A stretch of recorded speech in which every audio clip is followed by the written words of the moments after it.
Hi all, welcome to my channel. ఇంకొకటి అయితే craft అయితే చేసేసాను. ఫస్ట్ అయితే మనం ఏదైతే చేయాలనుకుంటున్నామో జస్ట్ అది పేపర్ మీద ఒకసారి డ్రా చేసుకోండి. అది ఎందుకనంటే కొంచెం క్లారిటీ అనేది ఉంటుంది. నెక్స్ట్ అయితే నేను ఆ డిజైన్లో వేయాలి అని చెప్పి అనుకున్నాను.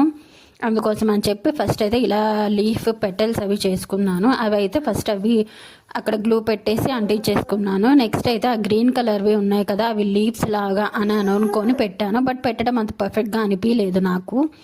ఇంకా తర్వాత ఏంటంటే నిజానికైతే ఆ గ్రీన్ కలర్ స్టెమ్స్ ఉంటాయి కదా, అవైతే ఫస్ట్ పెట్టేసిన తర్వాత లీవ్స్ అనేవి పెడితే కొంచెం చేయడానికి ఈజీగా ఉంటుంది. నేనైతే అదొక మిస్టేక్ చేశాను అనమాట. లాస్ట్లో పెట్టాను, దానివల్ల కొంచెం ఎక్కువ టైం టేకింగ్ అనిపించింది. దానికి కొంచెం లుక్ క్రియేట్ చేయడం కోసం ఇక్కడ పర్పుల్ కలర్తో ఒక చిన్న జాయింట్ చేశాను అనమాట. అండ్ ఫైనలీ నా క్రాఫ్ట్ అయితే ఇదే. ఎలా ఉంది, మీకు నచ్చిందా కామెంట్ చేయండి. అండ్ నా వీడియోస్ కానీ నచ్చితే సబ్స్క్రైబ్ చేసుకోండి. Thank you.